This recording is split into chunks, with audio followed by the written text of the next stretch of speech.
Olá! Está começando mais um Conexões especial na cobertura das eleições 2022.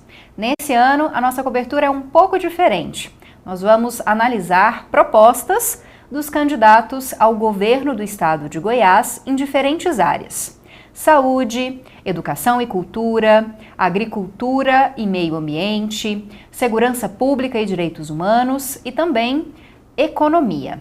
Lembrando que eu sou a Camila Maia, jornalista e apresentadora do Conexões. Sou uma mulher branca, tenho cabelos escuros na altura dos ombros, olhos também escuros e hoje visto uma roupa de tonalidade lilás, azulada, e estou sentada aqui num cenário que ao fundo há uma janela e dá para ver a cidade de Goiânia, né? As ruas da cidade de Goiânia. O Conexões é exibido no canal 15.1 do Sinal Aberto, 21 da NET Goiânia, no site e no aplicativo da TV UFG e também no YouTube e no Facebook da TV UFG. Como eu disse inicialmente, nós estamos tentando te ajudar a avaliar as diferentes propostas dos candidatos que concorrem ao governo estadual. E para isso nós fizemos um material especial para que você possa conhecer pelo menos algumas das propostas na área da saúde, que é o nosso tema de hoje. Então, acompanhe aí. Cíntia Dias, do PSOL, propõe retomar os concursos públicos na área da saúde. Edgar Diniz, do Novo, tem como principais propostas investir em telemedicina, baixando o custo de consultas e atendimentos, e credenciar clínicas e hospitais privados para complementar a capacidade da rede pública. Gustavo Mendanha, do Patriota, propõe estabelecer parcerias com o setor privado para a redução das filas, implantar atendimento em turno extra e um modelo de remuneração por resultado. Major Vitor Hugo, do PL, prevê reformar as unidades de saúde com situação mais crítica ou em áreas com menor cobertura, realizar parcerias com o setor privado para fornecer atendimentos e acompanhar a prestação de serviços pelas organizações sociais. O professor Pantaleão, da UP, pretende construir centros regionais de saúde, interiorizar unidades de pronto atendimento e implementar a rede de saúde da família em todo o estado. Já a professora Helga, do PCB, promete eliminar a terceirização, elaborar um modelo de gestão por meio de conselhos locais e criar cursos de medicina na UEG.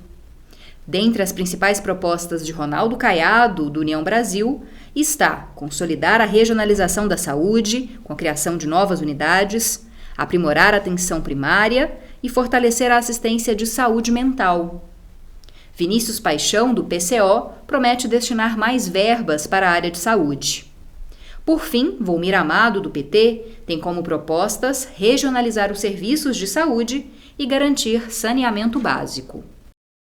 Então você conferiu algumas das propostas dos 9 candidatos que estão concorrendo à disputa pelo governo estadual de Goiás. Você pode conferir todas as propostas dos candidatos, não só na área da saúde, mas aí nas demais áreas de relevância, né, para a política estadual, no site que eu vou falar agora, divulgacandi.tse.jus.br.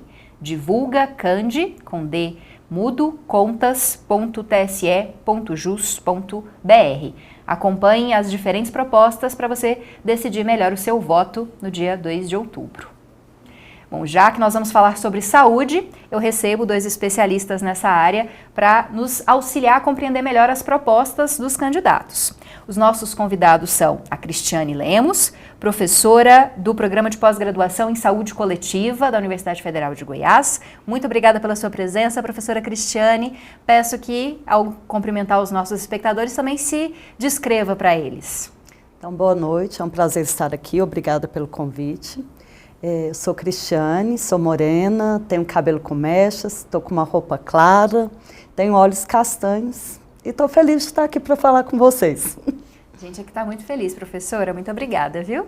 Também contamos com a presença do professor Elias Rassi, que é do Instituto de Patologia Tropical e Saúde Pública da UFG.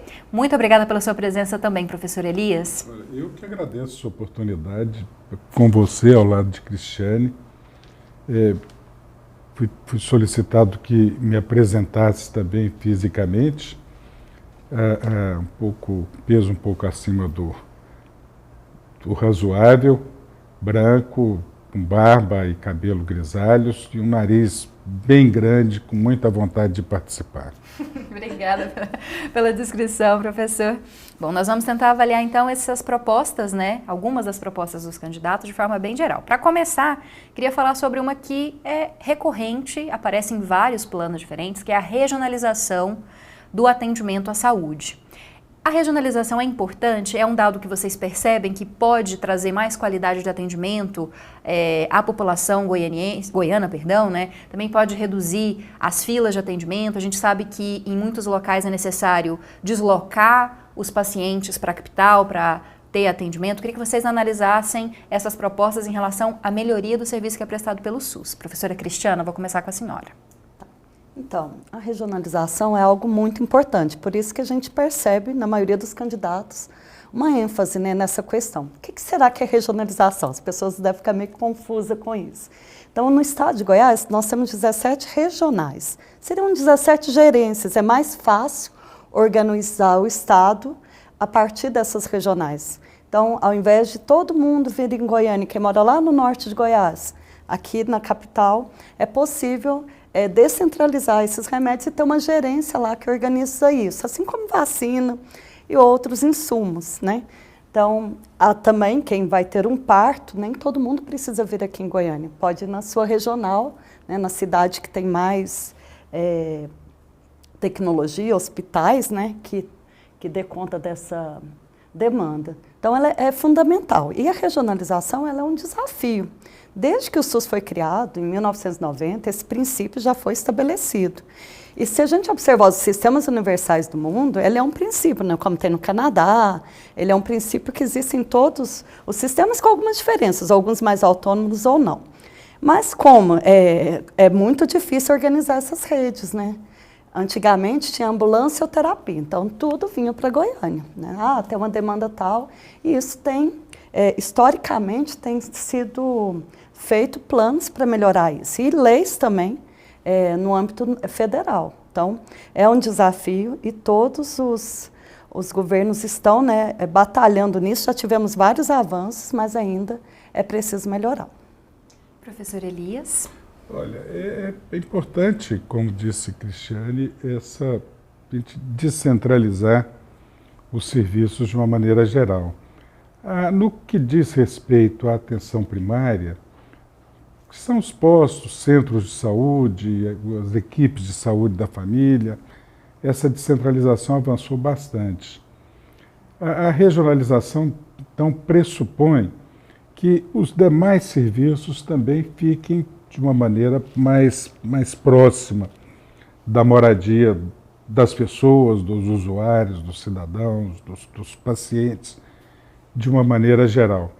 Eu diria que é fundamental, mas tão importante quanto a regionalização, a descentralização, será a nossa capacidade de organizarmos serviços integrados e a serviço do paciente, ou seja, aonde a atenção primária, que fica ali ao lado da moradia das pessoas, seja o verdadeiro ordenador do sistema de saúde, não o inverso. Eu acho que tem caminhado, o Sistema Único de Saúde tem dado claras demonstrações, e a pandemia deixou esse exemplo e esse reconhecimento por parte da população de que o SUS é um projeto vitorioso, né, no seu êxito, no desafio de promover a equidade, no desafio de promover a assistência de maneira mais adequada e mais próxima. Professor, já que o senhor falou da atenção básica, né, atenção primária, há também em vários planos, né, citando o fortalecimento da atenção básica e primária. Queria que o senhor explicasse primeiro, o que significa essa expressão, atenção primária, né? Eu acho que às vezes quem está em casa não tem ideia da separação aí, né, dos serviços de saúde e por que essa nomenclatura. E pensando nisso, nesse investimento que alguns candidatos pretendem fazer nessa área de atenção básica e primária. A prevenção, essa atenção inicial, né, do paciente quando chega no serviço de saúde, ela é importante para a nossa saúde estadual, para a garantia do bom atendimento e também da melhoria da qualidade de vida da população? Olha, essa expressão atenção primária, atenção básica, essas duas expressões, em alguns momentos se mostram conflituosas, muito mais pelos aspectos político-ideológicos que representaram como propostas de organização de sistemas de saúde. Em algum momento, a proposta de atenção básica se aproximou ou foi utilizada como se a gente pudesse ter um pacote básico de serviços para populações pobres. É verdade, a atenção primária nasce de uma maneira mais organizada dentro dos organismos de saúde, OPAS, Organização Mundial de Saúde, nos países de uma maneira geral, consolidado numa conferência de Alma-Ata, e que trabalhava a ideia de serviços próximos das populações, próximos das pessoas.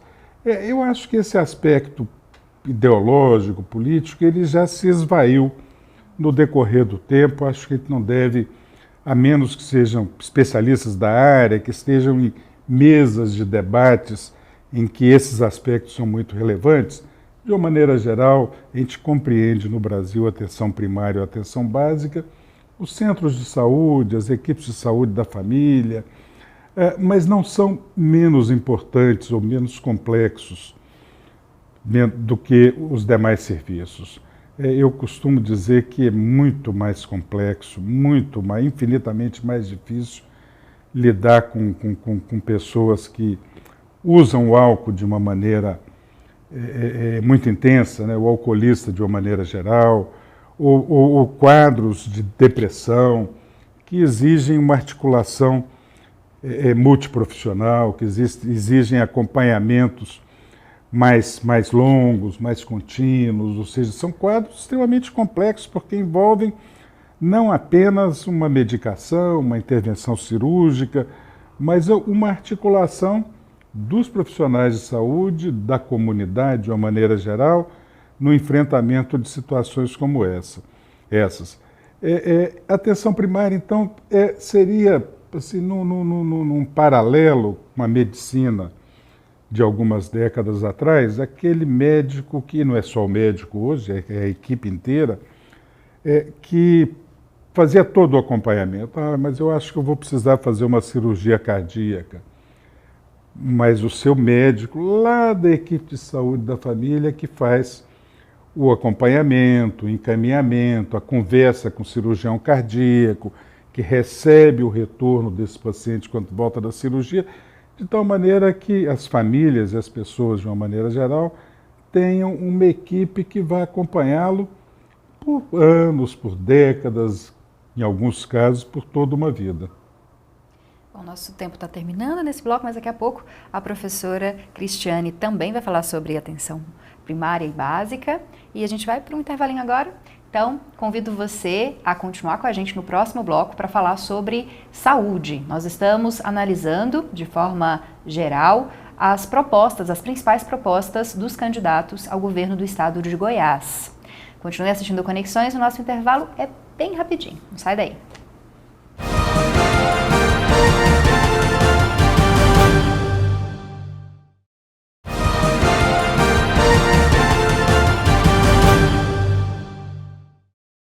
Estamos de volta com Conexões, que faz uma cobertura especial das eleições 2022. Estamos tentando te ajudar a entender melhor algumas das propostas para a área da saúde dos candidatos ao governo estadual. E para isso, nós contamos com a presença da Cristiane Lemos, professora do Programa de Pós-Graduação em Saúde Coletiva da UFG, e com a presença do professor Elias Rassi, que é professor do IPETESP, também da UFG. Bom, professora Cristiane, vou passar a palavra para a senhora para falar sobre a atenção básica, atenção primária. Há alguns planos que focam, né, em aumento de investimentos, em priorizar esse tipo de estágio, né, da saúde. Queria que a senhora também falasse sobre isso, sobre a importância, até disso que o professor mesmo destacou, de acompanhamento do paciente de forma mais próxima, durante mais tempo, né? Seria como uma porta de entrada também para outros serviços mais especializados, né? Então, atenção básica, o que se tem, assim, Os especialistas dizem que ela resolve até 85% dos problemas de saúde. Daí é muito importante, todos os candidatos têm que estar falando. E eu gosto de lembrar, eu gosto de conversar e falar qual que é o sentido do SUS, o objetivo. Aí eu acho que as pessoas falam, o SUS é para atender no postinho, ou é para me fazer uma cirurgia, mas não, gente. O objetivo do SUS é fazer as pessoas viverem mais e melhor. E se adoecer, ser atendido o mais rápido possível. O nosso Gilson Carvalho que falou isso aquele dia que ele veio aqui. Nunca esqueci, porque eu achei muito didático. Fazer as pessoas viver mais e melhor precisa da prevenção. Então, é na atenção básica que, além daquele atendimento, é que faz a educação em saúde na escola, é que pode o agente comunitário fazer uma caminhada para evitar os problemas, né, de hipertensão, de obesidade, é que pode ter ali o Núcleo de Apoio à Saúde da Família, o NASF, que tem o psicólogo, o nutricionista, que vai atuar com a prevenção, principalmente. É claro que isso ainda está longe da realidade, porque a maioria da formação na universidade ainda é muito focada na doença.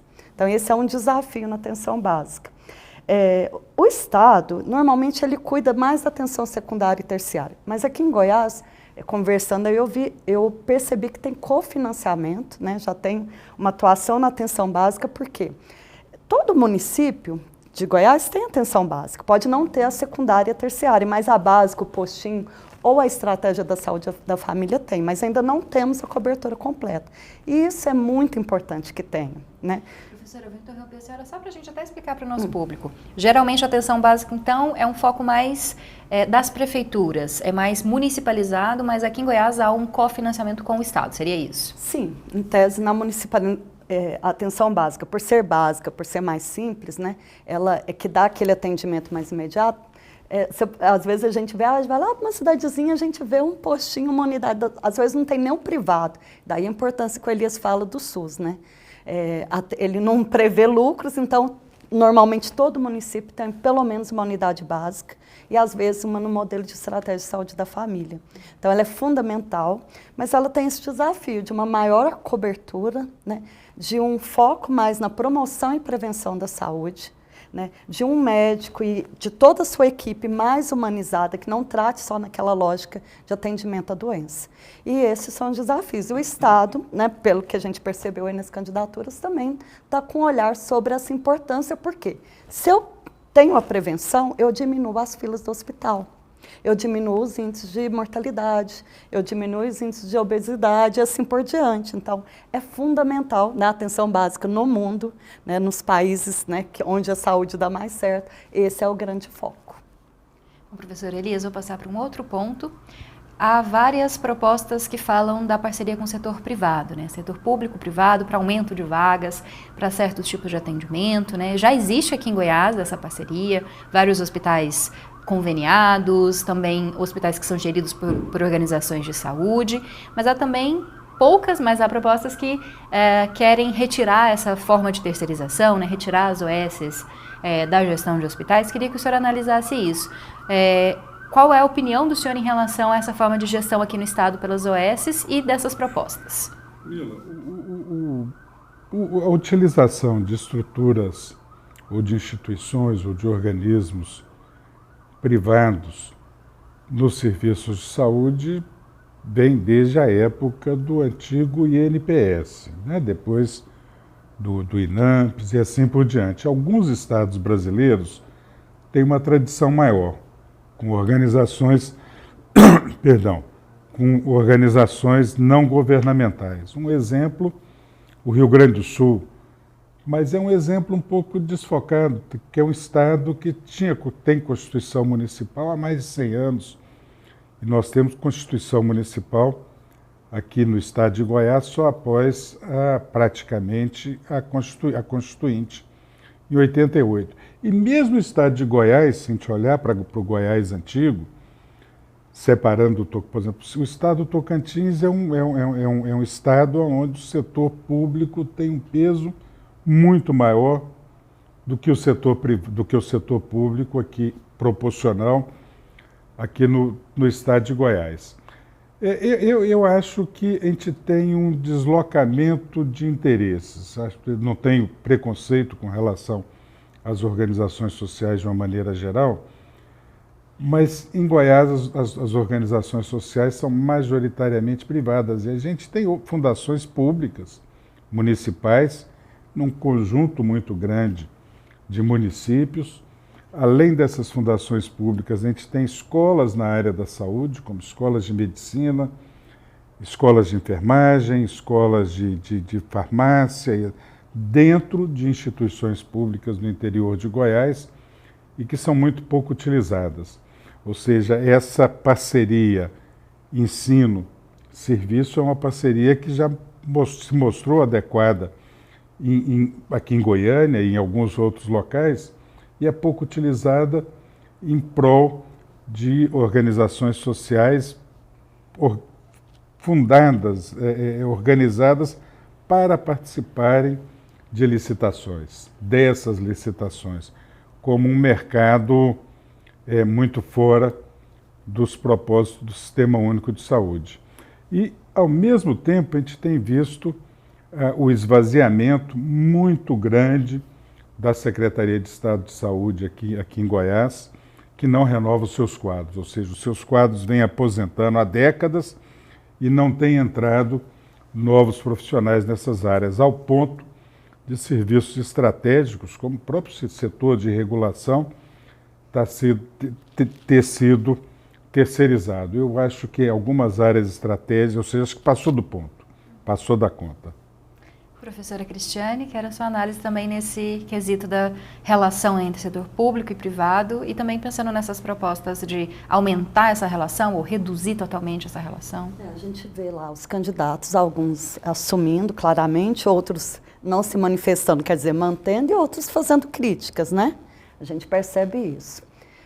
A minha postura é a seguinte: o SUS, quem conhece a história do SUS, ele vai entender que ele lida com um conceito muito importante. Saúde não é mercadoria, né? O Elias fez parte dessa história aí. E isso é muito potente, porque não é todo país. Os Estados Unidos não tem isso, né? E o americano sabe o quanto ele sofre por ele ter um sistema assim. Nessa perspectiva, eu já tenho um olhar bem contrário à privatização. Mas eu entendo como é que surge esse contexto OS. O SUS ele nasce em 1990, num governo Collor de Mello, que ele não é conivente com esse sistema de ideia de saúde não é mercadoria. Ele nasce com uma lógica contrária. Então, o SUS já nasce subfinanciado. Cronicamente, assim, todos os governos, ele não trouxe, no âmbito federal principalmente, não trouxe financiamento adequado.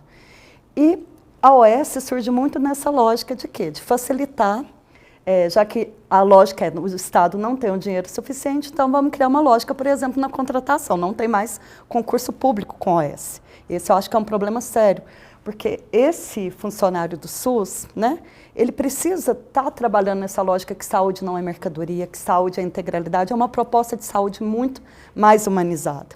Que a OS, para mim, quebra essa lógica. Então, eu vejo de forma bastante complicada, mas também há um enfrentamento que não é estadual, é federal, que é a emenda constitucional, né, a do teto dos gastos de 2016, que congelou os recursos por 20 anos. Então, se isso não for revertido, a lógica vai ser de ampliar a OS, de não fazer mais concurso público, né, e aí a nossa luta vai ter que ser em relação a isso e a consciência. Inclusive, nós do PQ com SUS fizemos um post mostrando os candidatos que votaram a favor dessa PEC, que a gente chama PEC da morte, né, para as pessoas não votarem novamente nesses candidatos que são contra o SUS. A maioria da população nem olha isso, mas é muito importante observar. Aqui no estado de Goiás, apenas um candidato não votou, né, o deputado federal não votou na PEC da morte. O restante, a maioria, sim. Quer dizer, nós estamos votando em quem retira recurso do SUS. E quando vai lá e não tem o medicamento, não adianta reclamar lá, porque depende dessa nossa postura política. Gosto muito quando a senhora traz alguns dados até para a gente conseguir esclarecer melhor o telespectador. Os recursos da saúde vêm de diferentes esferas, né? Federais, estaduais e municipais, né? Mas a maior parte dos recursos é federal, né, professora? Que deveria arcar com uma grande quantidade do que o SUS leva para a população. É interessante, né, que nessa lógica da municipalização, hoje o município é um dos maiores financiadores, né? O Elias me corrija se eu estiver errado. E o Estado entra em segundo lugar.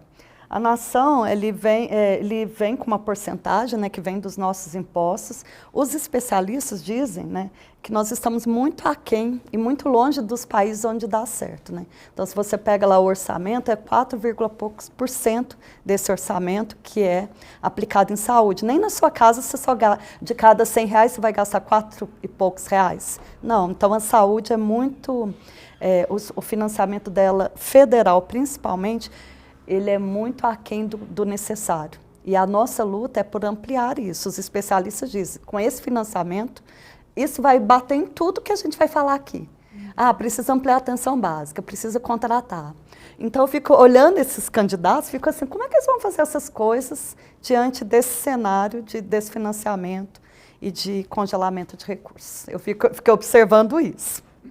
Professor, se o senhor quiser fazer alguma consideração também sobre isso, mas já vou passar uma outra questão. Para a gente conseguir falar de várias coisas no programa que apesar de ter 1 hora, acaba sendo rápido para falar de tudo, né? Telemedicina, professora. Há muitos candidatos que falam de implantar programas de telemedicina, de inteligência artificial para a saúde, né? Enfim, essa inteligência digital, na verdade, né? Nem artificial, errei aqui a palavra. Usos digitais para a saúde. Então, eu queria que o senhor dissesse a sua opinião sobre isso, né? Bom, com relação ao financiamento, que Cristiane falava há pouco, só fazer um registro. Nos últimos 20, 30 anos, os gastos municipais aumentaram muito, os gastos estaduais tiveram um aumento menor e os gastos federais em relação às receitas federais, ou seja, toda a arrecadação federal, vem reduzindo. Ou seja, o peso da saúde no orçamento federal vem progressivamente sendo reduzido e isso explica o desfinanciamento. Os municípios não têm condições de aportarem mais recursos. Os municípios pequenos no Brasil e em Goiás já gastam em torno de 35% a 45% de toda a sua arrecadação com saúde, né? Ele não consegue avançar nisso. Com relação à telemedicina, à inteligência artificial, eu tenho ouvido isso já há bastante tempo e acho que existem avanços possíveis nessa área, mas eu estou longe de acreditar nesse fetiche. Vejo isso mais como um fetiche, uma ilusão de que é possível, a partir de algoritmos, de inteligência artificial, isso servir como uma profecia, um preditor de adoecimentos. Se tem uma coisa que eu aprendi nesses 40, 50 anos de atuação na área da saúde, é que o fundamental é que o cidadão, mas nesse caso o cidadão que é paciente, ou seja, aquele que procura a atenção médica, de enfermagem, do dentista, ele seja tratado com singularidade, ou seja, ele é singular, ele é excêntrico, ele tem que ser visto como uma pessoa diferente de todas as outras. Ou seja, por mais que a gente utilize de ciência no atendimento à saúde, na atenção médica, por mais que exista ciência nesse contexto, nessa acomodação, esse é o momento do contato do homem com o homem. E sem essa singularidade, não é possível ter integralidade na atenção à saúde. Penso que o momento é de utilização dos avanços tecnológicos, mas fundamentalmente o aprofundamento nesse contato, nesse relacionamento. Quando a gente olha para as grandes filas, quando a gente olha para as filas de espera, para as pessoas aguardando há muito tempo, eu me arriscaria a dizer que essa enormidade de filas que existem é por falta de capacidade nossa de promovermos a integralidade.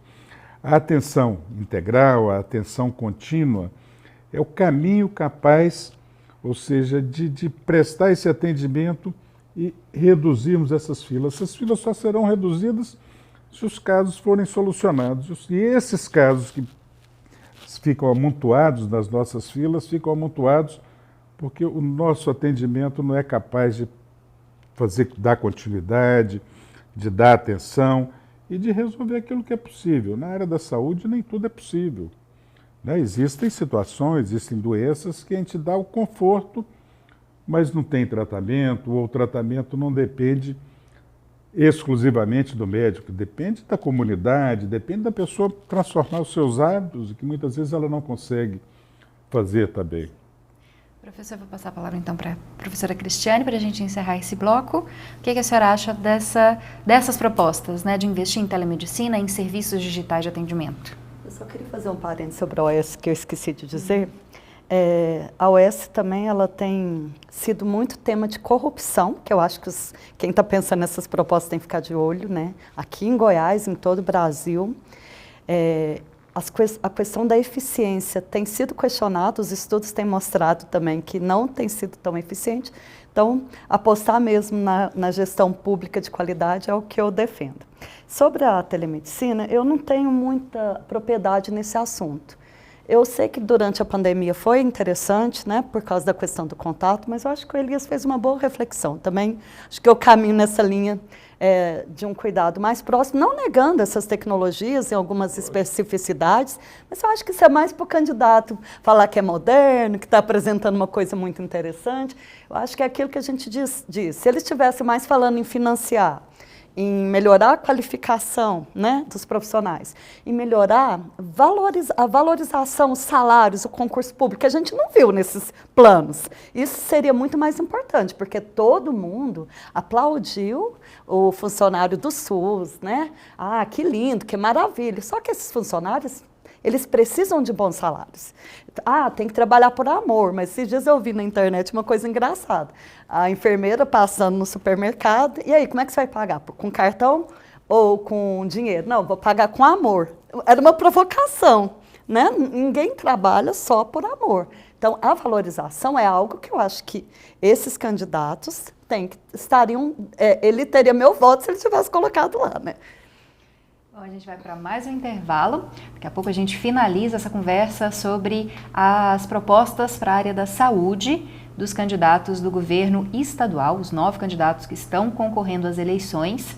E se você quiser participar do Conexões de forma geral, mandar a sua crítica, seu elogio ou sugestões de tema para a gente debater, você faz isso pelas nossas redes sociais, por mensagem direta no Instagram, no Twitter, ou deixando um comentário na transmissão do Facebook e do YouTube, e também pelo WhatsApp. É o 62 99181 1406. 62 99181 1406. Daqui a pouquinho a gente retoma para finalizar essa análise com os nossos especialistas em saúde.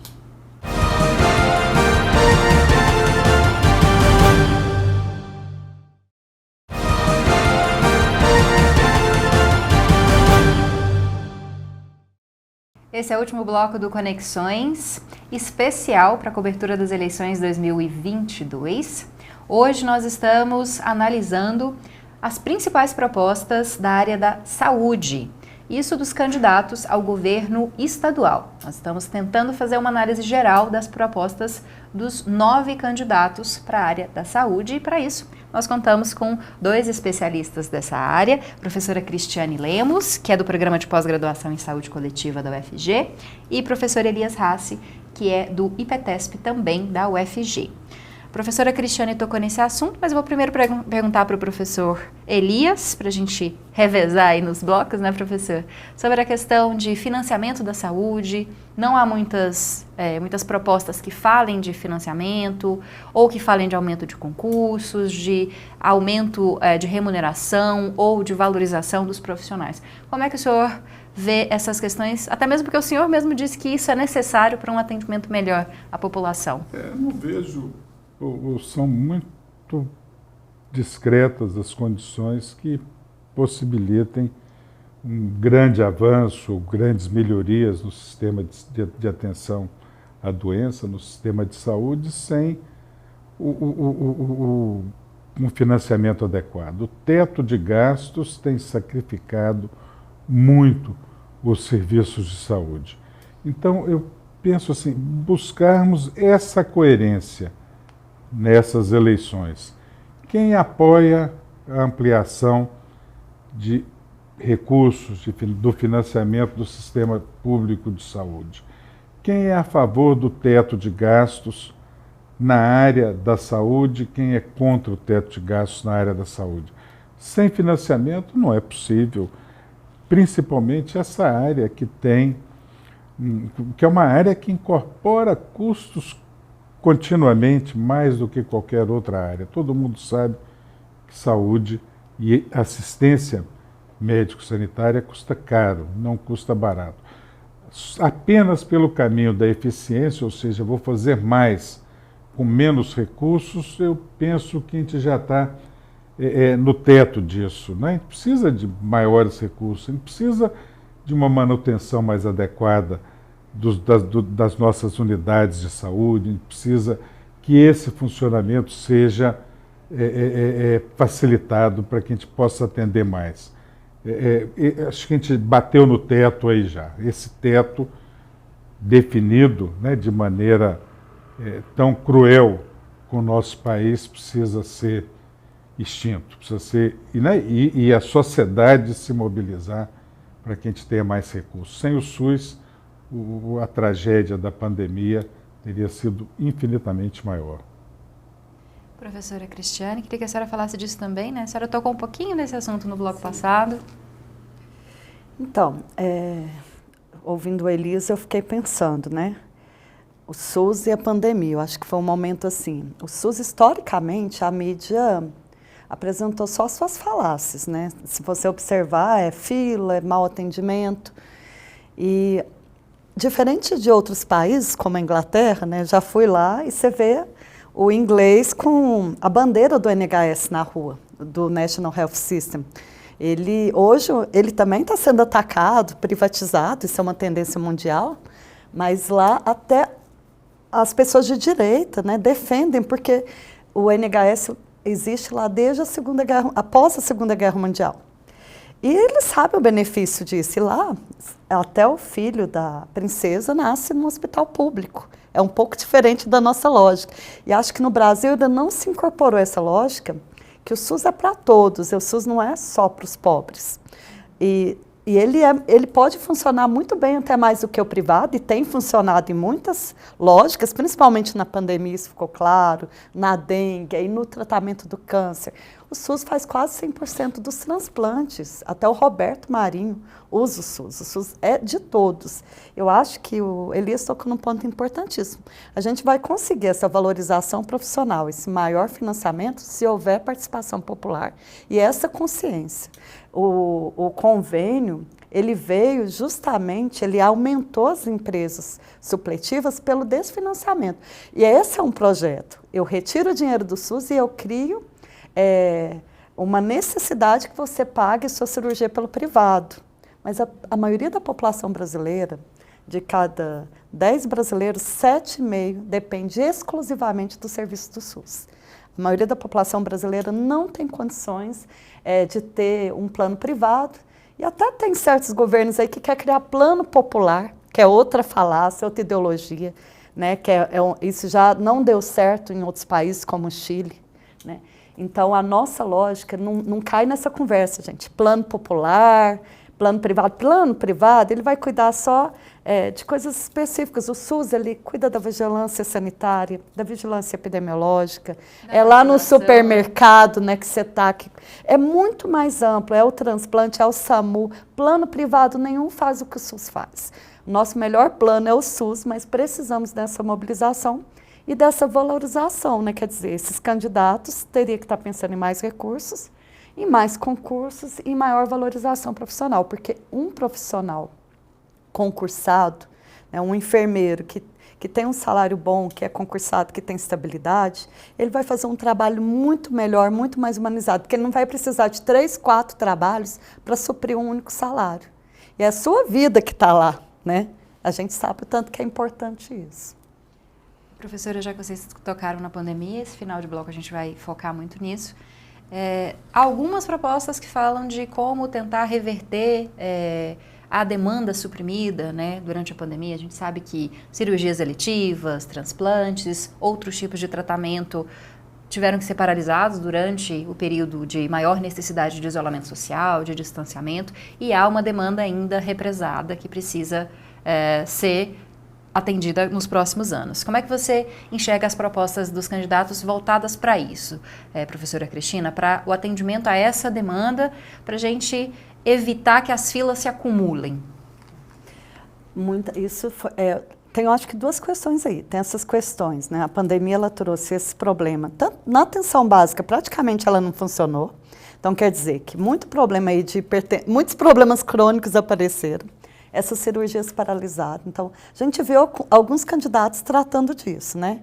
Que vai fazer parcerias privadas e talvez até seja necessário mesmo, porque nós não temos tanta oferta de UTIs, tanta ofertas, né? Então, talvez esse seja, nesse momento, eu acredito que pode ser um caminho mesmo, né? E o que eu acho interessante pensar também, que além disso, tem a questão da saúde mental, né? A depressão, a ansiedade ampliou muito, né? Tanto por perdas como pelo modo que a gente viveu. Acho que é difícil alguém que não está tendo uma insônia, que a depressão se ampliou. Então, o problema de saúde mental, eu acho que é outro ponto. Alguns candidatos trataram, né? Mas, conversando com alguns especialistas, está tendo alguns equívocos em relação à saúde mental. Há um grande financiamento para o CREDEC e pouco financiamento para os CAPs, que é as redes de atenção psicossocial, que é algo muito importante no nosso país, que sai da lógica, dessa lógica tradicional de cuidar da saúde mental. O CREDEC, só para quem não sabe, é para álcool e drogas, né, professora? Isso. E a lógica é assim, é que esses CAPs se ampliem, essa rede de assistência psicossocial, eles têm um tratamento muito humanizado. Eu tenho ouvido depoimentos em conferências, olha, eles falam, esse tratamento nem no privado é tão bom quanto nesses centros de assistência psicossocial. Então, essas pessoas da saúde mental têm chamado a atenção, têm feito até protestos, que está havendo uma desvalorização e até fechamento. Quer dizer, no momento desse, a saúde mental não está sendo tratada da melhor forma. Também tem algumas críticas quanto à religiosidade misturada nisso, então, fazendo comunidades terapêuticas e dando dinheiro nessa lógica. E outra questão que eu também ouvi é que o Estado está tratando assim, ele está fazendo policlínicas e assistência multiprofissional em 6 regionais, né? E também houve crítica em relação a isso, porque são só para o Estado inteiro essas 6 policlínicas, né? Também está desarticulado dessa rede de assistência psicossocial e na lógica desses especialistas, o ideal seria criar CAPs agora no interior. No primeiro momento não era possível, né, Elias? Foi mais nas grandes cidades. Mas agora já pode expandir essas CAPs. O problema da depressão não está só na cidade grande, nem né, ele é amplo, então ele tem que ser expandido. É isso que eu penso sobre isso. Professor Elias, queria que o senhor falasse também sobre essa possibilidade, né, de reverter ou de reduzir essas filas de atendimento represado, e já que a professora tocou nessa questão da saúde mental, que acho que é muito importante nesse momento a gente pensar sobre ela também, né? Em alguns casos, é possível reduzir filas comprando pacotes, seja do setor público, seja do setor privado. Então, eu vou comprar um pacote de 5.000 cirurgias de catarata, ou vou comprar um pacote de 3.000 cirurgias em uma determinada área, mas são pontos muito específicos, importante que isso seja feito, seja satisfeito, essa necessidade, né, que se transforma numa demanda, muitas vezes, pressionando o sistema de saúde, mas no médio e no longo prazo, o que me parece adequado, o que me parece condizente com as necessidades reais, ou seja, com essa satisfação, é a construção de ambientes organizacionais que permitam uma atenção integral mesmo, uma atenção integral, contínua, guiada pela clínica e não pelos pacotes, isso no dia a dia, de tal maneira que a gente consiga criar vínculo entre o profissional médico, o profissional de enfermagem que está na estratégia de saúde da família e o profissional que está no hospital especializado, onde as pessoas não precisem ficar perambulando, procurando uma determinada posição numa tabela de distribuição que distribui ou que tenta ajustar uma demanda com a oferta de serviços. Isso vai ser, por mais que esse esforço seja concreto, seja real, seja sincero, ele é incapaz de satisfazer essa necessidade sem que o centro seja o paciente. O centro não pode ser somente a minha capacidade de oferta, mas tem que ser o meu paciente. E esse paciente ele deve ser guiado por isso que a gente chama de estratégia, que chama de atenção primária. Ou seja, é o postinho de saúde, é o centro de saúde, é a equipe de saúde da família que tem que estar empoderada para proceder, construir essas relações, encaminhar, mesmo que seja um encaminhamento não pessoal, ou seja, um enfermeiro da minha equipe não precisa ir no hospital, embora fosse muito bom se ele pudesse ir também quando eu me interno e assim por diante, por outros canais. Mas eu sou guia desse processo, né, facilitando o tratamento, a cura, a prevenção e assim por diante. Acho que essas campanhas são importantes, são relevantes, mas estão muito distantes da nossa necessidade e são incapazes de oferecerem soluções mais permanentes, mais duradouras. Para a gente finalizar bem rapidinho, professora, além de focar na questão da saúde mental, também vai ser necessário pensar nas consequências que a Covid deixou em muitos pacientes, né? A gente sabe que há pacientes que tiveram consequências, seja circulatórias, cardíacas, neurológicas, por causa da contaminação com o vírus. E não há grandes propostas nessa área, né, professora, dos candidatos, pelo menos aqui no estado de Goiás. Eu não vi também eu não vi nada muito específico. Eu soube que no estado está tendo alguns monitoramentos. Essas policlínicas também, né, que são multiprofissionais, elas também estão antenadas, mas como eu disse, são 6 macro-regiões, quer dizer, né? Há uma preocupação, mas a demanda com certeza é muito mais ampla do que isso. E aí eu acho que o que o Elias disse, né? Eu acho que talvez uma qualificação da atenção básica, né? Uma educação, porque nós temos escolas de saúde pública, nós temos a universidade com essas parcerias, né? Eu acho que esses candidatos poderiam estar antenados nessa lógica, né? E prevendo essas questões que são bastante sérias, né? Professor Elias, para a gente finalizar. Bom, é um caminho sem volta, não é? O fortalecimento do SUS, a construção desse nosso sistema único de saúde, cada vez com maior participação. E interessante, a pandemia, né? Essa tragédia que abateu no mundo durante 2 anos, reforçou o papel do Sistema Único de Saúde, que o senhor falou nisso, que era a genie da política brasileira antes de 2019 e foi merecidamente reconhecida pelo seu papel. Tem muito ainda a melhorar no Sistema Único de Saúde, nós temos problemas sérios ainda, mas penso que passa pelo fortalecimento da atenção primária, por maiores investimentos, principalmente do governo federal. O governo federal não pode se eximir, como vem fazendo, e cortando recursos, corte de recursos agora recente da farmácia popular. Como é que as pessoas vão ter acesso aos seus medicamentos? As consequências disso são muito sérias. O país tem reconhecidamente 30 milhões de pessoas passando fome. A pessoa que passa fome, se ela não tiver acesso à medicação, ela também não vai comprar medicação, ela vai aprofundar a sua crise. O sistema único não tem preconceitos com relação ao setor privado, de forma nenhuma. Acho que no país como o Brasil, né, com a sua economia já estabelecida, não é possível se fazer esse combate dessa maneira.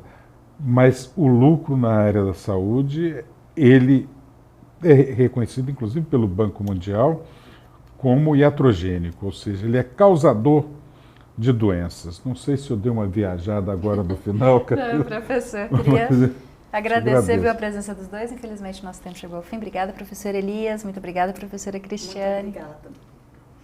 E eu agradeço a você também que nos acompanhou até aqui. Espero que você continue assistindo aos programas especiais da cobertura das eleições 2022 e que a gente possa ajudar você a votar de forma mais consciente, a pensar sobre as propostas para o futuro do estado de Goiás. Até o próximo programa. Tchau!